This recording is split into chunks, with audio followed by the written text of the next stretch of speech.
ఇంతకుముందు స్వాతంత్రాన్ని మనం చేసుకున్నాం 15వ తేదీ.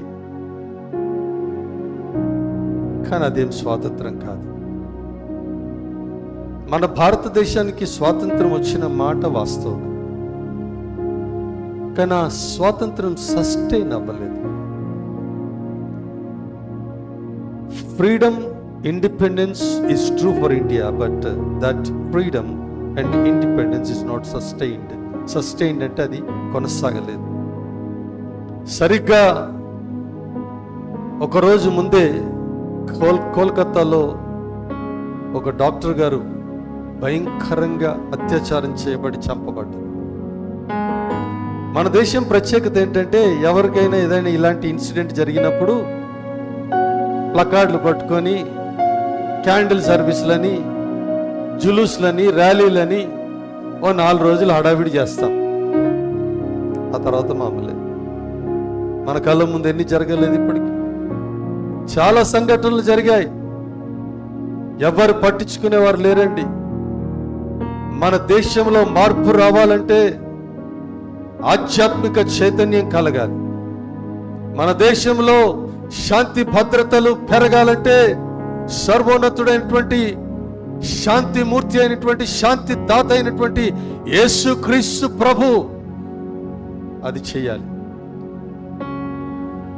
ప్రారంభంలో ఎన్నో భయంకరమైనటువంటి దురాచారాల్ని లేకుండా చేసింది యేసుక్రీస్తు ప్రభు యొక్క ఉపదేశాలే.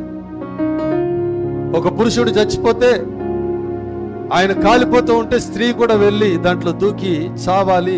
అలాంటి దురాచారాలు మన దేశంలో ఉండేవి. లేకుండా చేసింది ఎవరో తెలుసా? ఇదిగో పరిశుద్ధ బైబిల్ గ్రంథం.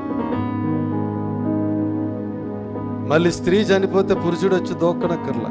వాళ్ళకేంటో స్పెషల్ క్రేజ్. మరి ఒక్కొక్కడికి ఒక న్యాయం దేశంలో, ఒక్కొక్కరికి ఒక్కొక్క రూలు. కానీ అది లేకుండా చేశారు. చిన్నపిల్లలకే వివాహం కట్టబెట్టేవారు. కానీ పరిశుద్ధ బైబిల్ గ్రంథ ఉపదేశం అది కరెక్ట్ కాదని లేకుండా చేసింది. దేవుని స్తోత్రం చెప్దాం. అమ్మాయిల్ని ఎక్కడో మూలన పడేసి అసలు అడుగు బయట పెట్టడానికి వీలు లేదని 4 గోడల మధ్య ఉన్నటువంటి స్త్రీ వ్యవస్థని బయటికి తీసుకొచ్చి వారికి కూడా స్వాతంత్రాన్ని ఇచ్చింది ఈ పరిశుద్ధ బైబిల్ గ్రంథం. స్తోత్రం, హల్లెలూయా. ఇట్లా చెప్పుకుంటూ పోతే ఎన్ని చేసిందండి.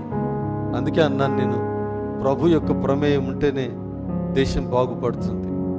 ప్రభు యొక్క ప్రమేయం ఉంటేనే దేశం ఉన్నత స్థితికి వెళ్తుందని ఈరోజు మరలా దేవుని సేవకునిగా నేను జ్ఞాపకం చేస్తూ ఉన్నాను. స్వాతంత్రం రాలా, లేకపోతే వచ్చింది కానీ దాన్ని మనము లేకుండా చేసుకున్నాం. నిజంగా స్వాతంత్రం లేదు. ఇక్కడ పరిశుద్ధ బైబిల్ గ్రంథం